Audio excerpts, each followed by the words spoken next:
በስመ አብ ወመንፈስ ቅዱስ አሐዱ አምላክ። ቃለ ቡራኬ ዝበሃል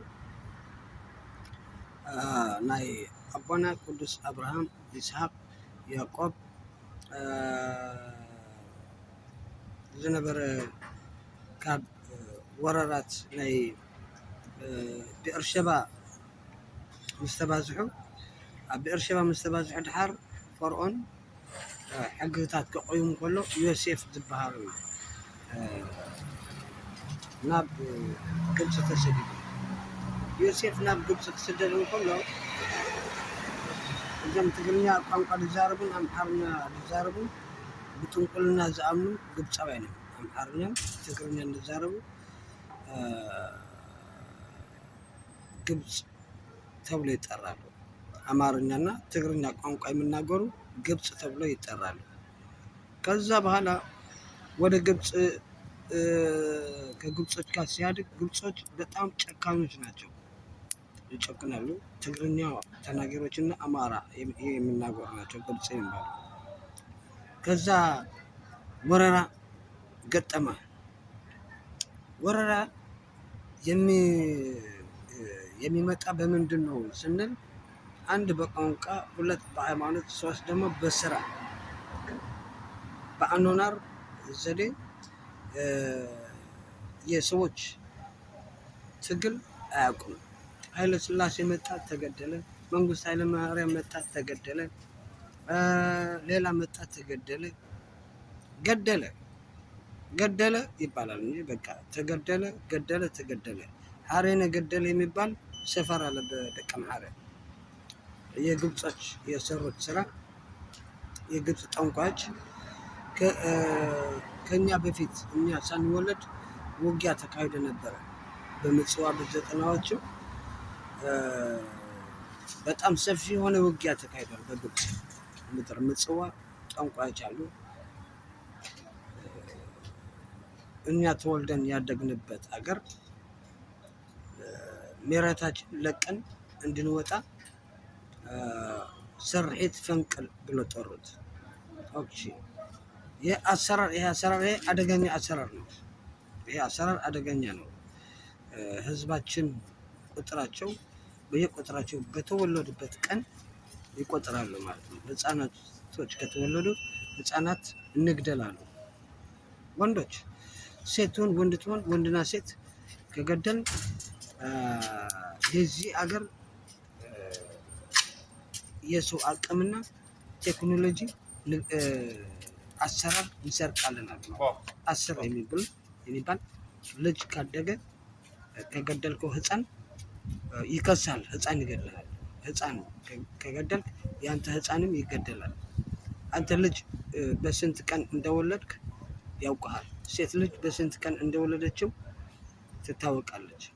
እና በቮልክስቫገን ዘጉን በመኪና ህፃን እያሉ የአንድ አመት ልጅ በመኪና ሲዘጉን በቃ በጣም ፀሐይ ነበረ። አንድ ሰዓት ላይ ሆን ከቀኑ በአንድ ሰዓት ላይ በቮልክስቫገን በገጀረት ጎዳይፍ የሚገኝ የመኪናዎች የተሰበሩ መኪናዎች እዛ ዘጉን። ህፃን ሁኔ ምን አደርገ አያውቅም። በጥንቁልና ነው። በቃ ጉደለው ከተባለ ይገደላል ህፃን። የግብፅ ጠንቋዮች ማለት ነው። ወንድ ስለተወለደ ጉደሉት። እና አበበችና ወልደኬልም እንደዛ ናቸው። ጥንቁልና ነው የሚያምኑት። ሴቶች ከወለዱ ያያሉ። ወንዶች አሁን ቅይ ልጅ አረብ ይመስላልና እንግደለው አሉት። በጣም አስቸጋሪዎች ናቸው። በቃ እኔ ከማን እንደተወለድኩ አውቃለሁ። እኔ በህፃንነት የሚያስቸግሩን አበበችና ወልደኬል የወለደችን ሴት ካገኘኋት አባቴ ካገኘሁት እገድላለሁ አልኩት። እኔ ራሴ ህግ ማቅ ሰው ነኝ። እንዳለ ሰው ህግ ያውቃል። ሰው ከወለድክ መንካት የለብህም። እንዳትነካ፣ ጥርስ አትንካል። አዎ፣ ሰው ከተወለደ ሰው ውድ ነው። በእግዚአብሔር የተወለደ ህፃን ካደገ ወጣት ነገ ላንተ የወለድከው ልጅ ይገደላል። እኛ የህግ ጠባቂዎች ነው። ህግ እናውቃለን። ሴት ገፍትሮ ጣላት እሱ ግብፃዊ ነው። የግብፅ ጠንቋይ ነው ልጁ። ሴቲቷ ገፍትሮ የጣላት የግብፅ ጠንቋይ ነው። እነዚህ ትግርኛ ተናጋሪዎችም እንደዚህ ናቸው። ግብፅ በዓለም ሙሉ በብዛት በዓለም ሙሉ ግብፅ መልቷል። የፈርዖን ወታደሮች ውጊያ ከከፈቱ በኋላ ልጅ ከገደሉ በኋላ ውጊያ ተቀሰቀሰ፣ ተጨፈጨፉ። ጠቅላላ አማራ፣ ትግሬ ተጨረሰ።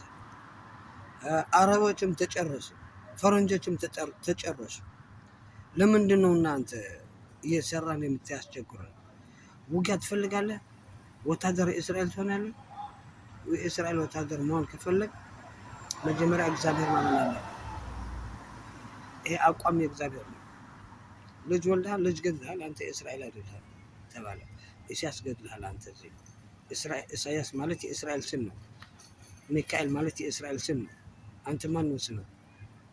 ጌታቸው ትባላለህ። የእኛ ስም አይደለም ጌታቸው፣ የእኛ ስም አይደለም ጌታቸው። ጎይቶም ምናምን የእኛ ስም አይደለም። እኔ ሚካኤል እባላለሁ፣ የእስራኤል ዜጋ ነኝ።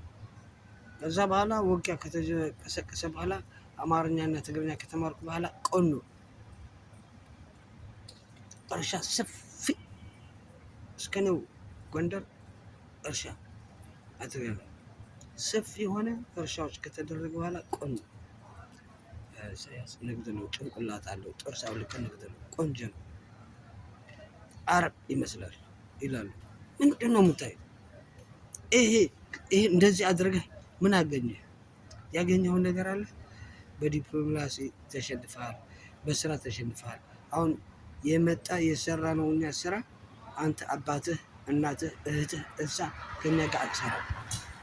አንተ ከሰው ፈልገህ ገንዘብ ለማግኘት በያብኔ የነበረ ችግር አይተናል። በያብኔ ነበራችሁ? ኦኬ። በጋንያብ ነበራችሁ? አሽር ነበራችሁ? አልነበራችሁ? ምንድን ነው የምትሉት? እሺ ሲዶራት ነበራችሁ? አልነበራችሁ? በዚህ ላይ ችግር ፈጠራችሁ እናንተ። በእኔ ላይ ችግር ፈጠራችሁ። ያብኔ በረኸብ ሀድሮር ስንኖር ስንሰራ ቀስቀሳ ተደረገ በእነዚህ ሌቦች ድሬዎች። ሰው ከሰራ ከበላ ያያሉ፣ ሰው ከጨፈረ ይጨፍር። ግማሹ ይጨፍር፣ ግማሹ ደግሞ ቤተክርስቲያን ጸሎት ያድርግ፣ ግማሹ ደግሞ ይጠብቃል። እሺ ግማሹ ወታደር ከሆነ ግማሹ ቄስ ይሆናል፣ ግማሹ ዲያቆን ይሆናል፣ ግማሹ ደግሞ ቤቶች ይሰራል፣ ግማሹ ደግሞ እርሻ ይዘራል። እናንተ ግን ዝም ብላችሁ ሴት መገፍተር፣ ወንድ መስደብ፣ ሁሉ ሰው ወደ ቡና ቤት ከገባ አገሪቷ የለም። እሺ ዝም ብሎ የሚጨፍር ከሆነ ሰው ጥሩ አይደለም።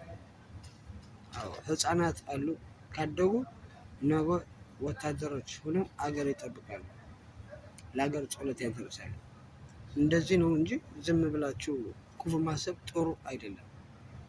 አርቃችሁ አስቡ፣ ከሩቅ አስቡ። ከሩቅ ካሰባችሁ ጀነራል ትባላላችሁ ማለት ነው። ቀኝ እጃችሁ ምን እንደሆነ እናያለን እኛ። እናንተ ምን አይነት ሀሳብ እንዳላችሁ እናያለን። ይህ ጀነራል የሚባል ማለት ሀፈሻዊ ማለት ነው። ጀነራል ማለት ምን እንደሆነ አታውቁም። በእንደዚህ አይነት አስተያየት ጥሩ አስተያየት የላቸውም እናንተ። በአስተያየት ግን ተሸንፋችኋል እናንተ። በዲፕሎማሲ፣ በፖለቲካ፣ በሃይማኖት ተሸንፋችኋል እናንተ። በሃይማኖት አትኖርም። በሃይማኖት በእምነት እግዚአብሔር አትኖርም። አንድ ሁለት ደግሞ በፖለቲካ አትኖርም። ፖለቲካም ህግ አለ። በውትድርና ህግም አትኖርም። መዋሸት፣ ጥርስ መውለቅ፣ መስደብ ሆነ ደግሞ ስድብ ችግር የለም። ዲሞክራሲ ነው። ስድብ ለአንተ ምን ይመጣል? እናየዋለን። የሰደብካት አይደለም ያራሮጥኩ ትናንትና ሲያራሮጥ የነበርኩ አሁንም ለእናንተ ቤተሰባችሁ ላስጨርሳችሁ የሚፈልግ ሰው ይመጣል። እናንተ ቻው፣ ደህና ሁኑ። በሽተኞች ናችሁ እናንተ። በውሸት ሰው ታጠፋላችሁ። ህፃናት፣ ወጣቶች እየጠፉ ነው በውሸት ሌሎች ባይ